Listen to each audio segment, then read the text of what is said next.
نامحرم کو نہ دیکھنا، اپنی نگاہ کو ہٹا لینا، یہ بازار میں ہو، حرم جاتے ہوئے ہو، تو یہ کوئی کمال نہیں ہے۔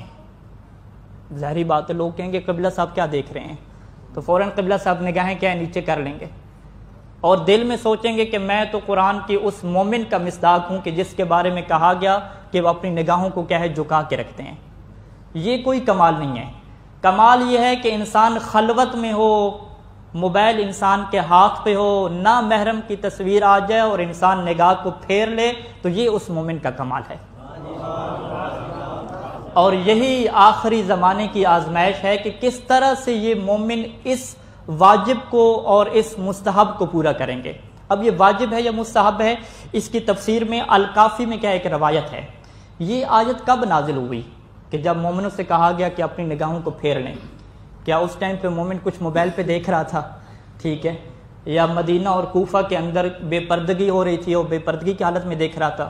نہیں، ایسی روایت نہیں ہے۔ مرحوم کلینی کی کتاب الکافی سے یہ روایت آپ کی خدمت میں پیش کر رہا ہوں کہ وہ نوجوان ہے اور اس نے مدینہ کے اندر ایک خاتون کو دیکھا، اور خواتین بھی مقنع کی حالت میں ہے، یہ نہیں ہے کہ چادر اس نے نہیں پہنی ہوئی، اور جب اس کی طرف دیکھا وَهِيَ مُقْبِلَةٌ، اس کی طرف آ رہی تھی، فَلَمَّا جَازَتْ، جب وہ خاتون گزر گئی تو پھر بھی یہ دیکھتا رہا، اور پھر کہتے ہیں کہ وَدَخَلَ فِي زُقَاقٍ، ایک گلی میں داخل ہو گیا۔ ہوا کیا کہ اعترض وجہہ عظم فی الحائط او زجاجۃ فشق وجہہ، دیکھتے دیکھتے اس کی توجہ نہ رہی کہ دیوار کے اندر سے کوئی ہڈی وغیرہ باہر آ رہی تھی یا شیشہ تھا جو اس کے چہرے پہ لگا، اور اس کا چہرے سے سارا خون کیا بہنے لگ گیا۔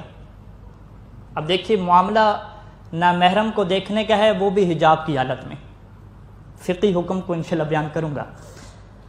اب یہاں پہ جب سارا اس کا خون بہنے لگ گیا، روایت کہتی ہے کہ تسیل علی صدرہ و ثوبہ، امام باقر علیہ السلام فرماتے ہیں کہ اتنا خون اس کا بہا کہ اس کے سینے پہ بھی آ گیا اور کپڑوں پہ بھی کیا پھیل گیا۔ اب اس بندے کی جرت دیکھیں، اس شاب کی جرت دیتے ہیں، کہتا ہے کہ فقال واللہ لآتین رسول اللہ لاخبرنہ، کہ میں اللہ کے رسول کے پاس جاؤں گا اور بتاؤں گا کہ یہ دیوار میں کوئی شیشہ لگایا ہوا تھا کہ کیا صورت حال تھی۔ یعنی اس نے اپنی طرف سے اگر غلط کام کرتا، اگر اس نے غلط کام کیا ہوتا تو اللہ کے رسول کو آ کے بتاتا، خود پھنسنے والی بات تھی۔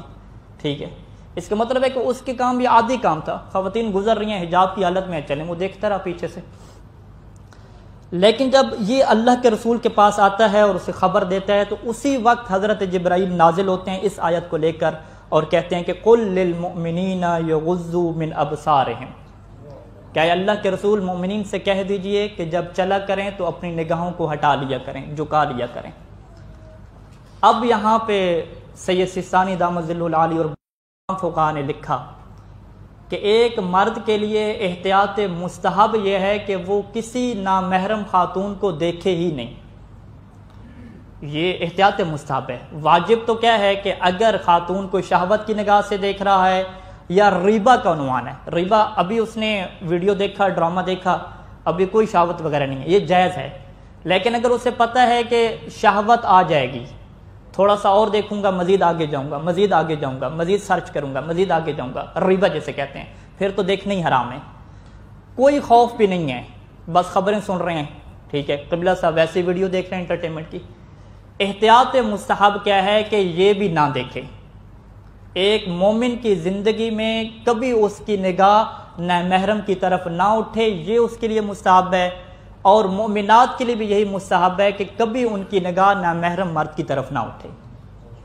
یہ ایک ایسی احتیاط مستحب ہے کہ ہم سب، میں اپنے لیے سب سے پہلے دعا کرتا ہوں، پھر آپ سب کے لیے دعا کرتا ہوں کہ آج کے اس پرفتن دور میں ہماری خلوت میں اللہ ہمیں توفیق دے امام حسین کے بدلے میں کہ اس مستحب کے اوپر عمل کر لیں، اور جو سورہ نور کی ان آیات پہ عمل کر لے گا پھر آپ دیکھیں گے کہ انٹرنیٹ اور سوشل میڈیا سے 90-95% اس کا رشتہ ٹوٹ جائے گا، کیونکہ نہ اس میں کوئی خبریں وہ دیکھ سکے گا، نہ اس میں کوئی وہ ڈرامے دیکھ سکے گا، نہ اس میں کوئی انٹرٹینمنٹ دیکھ سکے گا، کچھ بھی نہیں ہے۔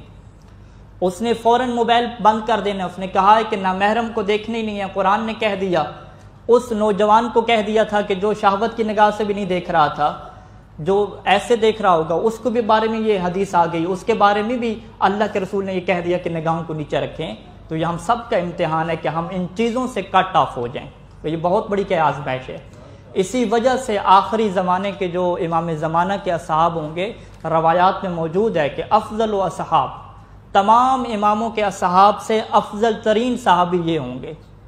کیوں؟ اس کی وجہ کیا ہے کہ جب اللہ کے رسول بیٹھتے تھے نا اور قائم کے اصحاب کے فضائل پڑھتے تھے اور کہتے تھے کہ لہو اجر 50 منکم، کہ ان میں سے ایک بندہ ایک عمل کرے گا تم جیسے 50 بندوں کا ثواب اسے ملے گا. اور صحابہ کہتے تھے کہ مولا اے اللہ کے رسول کننا ببدر و احد، ہم تو بدر میں زخم کھائے، احد میں زخم کھائے، پھر بھی سارا ثواب ان کو ملے. تو اللہ کے رسول فرماتے تھے جتنی آزمائش ان کے پاس ہے اگر وہ تمہارے پاس ہوتی تو تم ایمان کے اوپر بھی ثابت قدم نہ رہ سکتے.